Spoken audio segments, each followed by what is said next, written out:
Selamat pagi Pak Guru, selamat pagi teman-teman. Saya dari kelompok 2 akan mempresentasikan hasil video kami. Selamat menyaksikan. Judul dari kerja kelompok kami adalah IP address. IP address terdiri dari 5 kelas. Ada dari sejarah IP address, ada fungsi IP address, ada IP dinamik dan IP statis.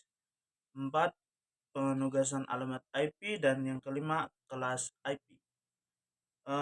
Yang pertama, sejarah IP. Sejarah IP dari tahun 1969 sampai tahun 1989.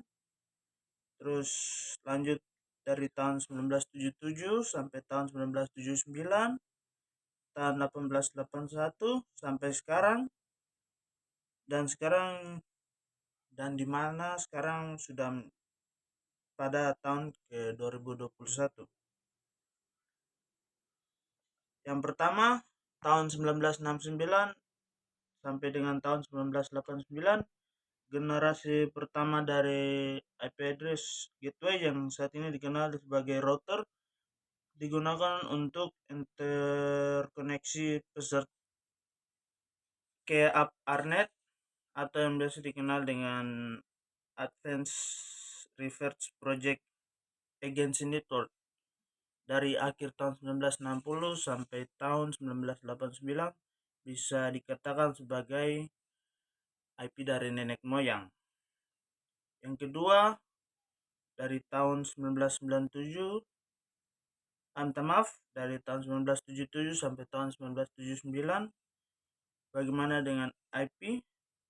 IP dalam RFC 791 IP diidentifikasi sebagai versi pertama yang digunakan Internet Protocol adalah sebuah memorandum yang diterbitkan oleh Internet Emergency Task Force atau IETF, menjelaskan tentang metode berlaku, penelitian atau inovasi berlaku untuk kerja dari internet dan sistem yang terhubung pada internet. Dan ternyata bukan versi 1 tapi sampai versi keempat. Ini tentu saja mengartikan bahwa benar-benar dasarnya protokol versi sebelumnya ini terlepas dari benar-benar dibuatnya fungsi-fungsi sebagai berikut. Fungsi-fungsi sebagai berikut adalah TPC versi sebelumnya yang dikomunikasikan antara fungsi TPC dan fungsi IP. TCP berkembang melalui 3 versi, yaitu sebelumnya dari versi 4 atau itu diaplikasikan untuk TPC maupun IP konsistennya. Meskipun dari namanya mengisyaratkan versi sebelumnya, namun IP versi keempat adalah IP yang pertama digunakan secara luas melalui TCP yang modern sekarang. Selanjutnya, dari tahun 1981 sampai sekarang ada dua. Yang pertama, IP versi keempat itu sebuah jenis pengamatan jaringan yang digunakan dalam protokol jaringan TCP/IP untuk komunikasi antar node-nya. Format alamat dalam internet dinyatakan dalam nomor 32 bit atau RFC 1166 dan dibagi atas 4 kelompok, dan tiap kelompoknya terdiri dari 8 bit atau oktet yang sekarang dinamakan sebagai Internet Protocol yang masih digunakan sampai saat ini. B. IP versi 5. Apa yang terjadi dengan IP versi 5? Jawabannya adalah tidak sengaja dilewati untuk menghindari kebingungan. Masalah dengan versi 5 berhubungan dengan protokol TCP atau IP eksterminal yang disebut sebagai Internet Protocol Streaming yang awalnya diidentifikasi dalam RFC 1190. Protokol ini bukanlah versi keselanjutan dari IP versi 4, melainkan dibuat sebagai perangkat IP atau pelengkap IP untuk membuat trafik percakapan suara dan konvensi sebagai garansi play atau delay dan bandwidth.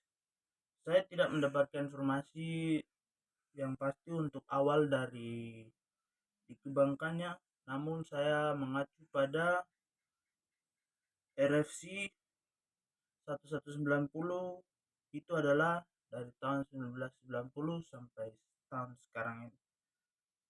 Yang ke selanjutnya, slide selanjutnya, tahun 1995 dikembangkan lagi sebuah IP versi 6 yang sering berhubungan dengan internet yang sangat pesat di seluruh dunia, yang menyebabkan IP versi 4 dengan format 32 bit tidak lagi dapat menampung kebutuhan pengalaman internet adalah dalam jangka 20 tahun ke depan. Dari hasil riset dan perhitungan IFTF menyebutkan dengan hanya 32 bit, format address hanya bisa menampung kurang lebih 4 miliar, dan host di dunia ini sudah dari tahun 1992. IFT selaku komunitas terbuka internet membuka diskusi untuk mengatasi masalah ini. Slide selanjutnya ada IP terbagi atas dua, ada IP dinamik dan IP statik. IP dinamik adalah IP address yang diberikan secara otomatis.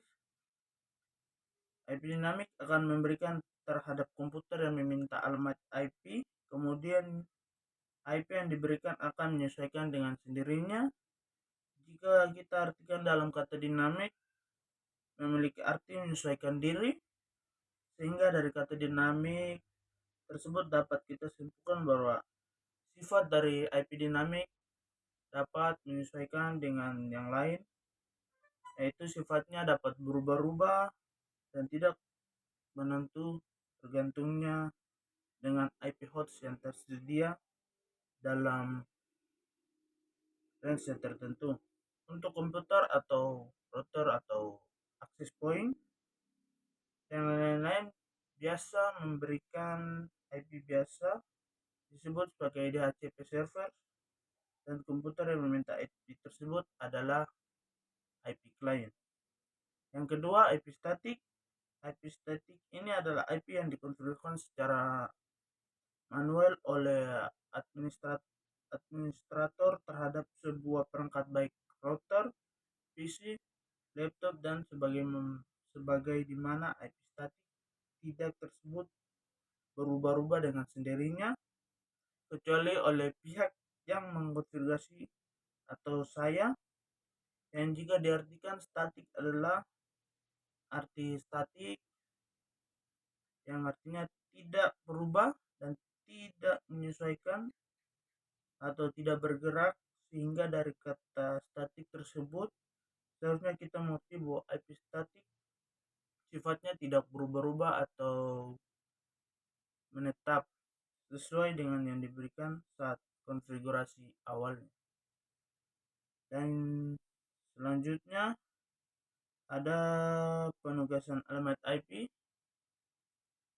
Penugasan alamat IP ditetapkan oleh host baik secara dinamis saat mereka bergabung dengan jaringan atau secara terus-menerus dengan konfigurasi perangkat keras atau perangkat lunak host. Konfigurasi prasistem juga dikenal sebagai menggunakan alamat IP statik. Sebaliknya, ketika alamat IP komputer ditetapkan setiap kali restart, ia dikenal dengan menggunakan alamat IP dinamis. IP dinamis dengan IP client sudah saya jelaskan tadi. Jadi selanjutnya kita akan membahas tentang DHCP client. DHCP client bukan satu-satunya teknologi yang digunakan untuk menetapkan alamat IP secara dinamis. atau bootstrap protokol yang dulu biasa dikenal dengan BIP adalah protokol yang pendahulu yang mirip dengan DHCP dan beberapa jaringan broadboard menggunakan fitur alamat dinamis atau point to multipoint protokol. Komputer yang peralatan untuk digunakan infrastruktur jaringan seperti router dan server surat biasanya dikonfigurasikan dengan pengamatan statis. Selanjutnya, kelas IP. Kelas IP ada terbagi atas 3 kelas, ada kelas A, kelas B, dan kelas C. Kelas A biasa digunakan untuk jaringan komputer berskala besar seperti IP yang jumlahnya sampai 26 pada setiap jaringan IP yang mampu menampung hingga 16.771 host. Dalam alamat IP kelas A, nomor urut bit tertinggi selalu diset dengan nilai 0, sedangkan untuk 7 bit berikutnya digunakan untuk pelengkap oknet pertama yang berfungsi untuk network identifier, sementara untuk 3 oktet terakhir digunakan untuk host identifier atau range IP address kelas A mulai 1 sampai dengan 126. Kelas B IP address yaitu satu ini digunakan untuk jaringan komputer dengan skala menengah sampai skala besar. Kelas IP ada menyediakan 16.384 urut pada 2 bit. Yang pertama bisa menampung oknet pertama, selalu diset dengan nilai 10 dalam bilangan biner, sementara untuk 14 berikutnya terdapat 2 oktet. Yang pertama sebagai network identifier untuk menampung 16 bit berikutnya. Berfungsi sebagai host identifier, range IP address B mulai dari 128 sampai 191.255 sampai seterusnya.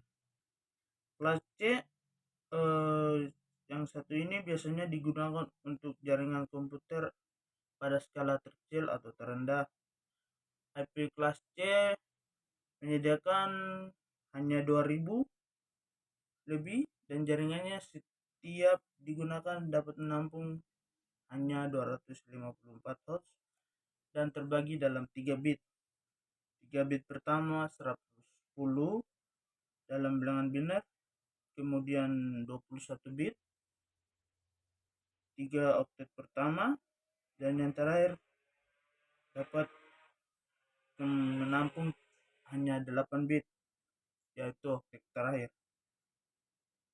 Kelas IPC hanya bisa digunakan untuk host identifier, range IP address kelas C mulai dari 192.0.0 sampai 255.255 dan seterusnya. Yang terakhir ada juga kelas D. Kelas IP ini digunakan untuk multicast dan hanya 4 bit pertama pada oktet pertama 1110 atau bilangan biner, dan digunakan juga sebagai network identifier. Dan kemudian berikutnya ada 28 bit yang biasa digunakan untuk host identifier, range kelas D mulai dari 224 sampai 239.255.255 sampai seterusnya. Untuk kelas terakhir ada kelas E, biasa digunakan untuk eksperimen. Hanya terdapat 4 bit. Yang pertama 4 bit dengan nilai 1101 dan di dalam ini juga ada bilangan biner dan sekaligus juga dengan network identifier. Kemudian untuk 28 bit juga berikutnya digunakan untuk host identifier dengan range IP terendah kelas E mulai dari 240 sampai 254,255,255. Itu saja hasil dari diskusi kelompok kami, kerja kelompok kami. Mungkin ada salah pengulangan kata, saya minta maaf. Sekali lagi saya ucapkan terima kasih. Selamat pagi.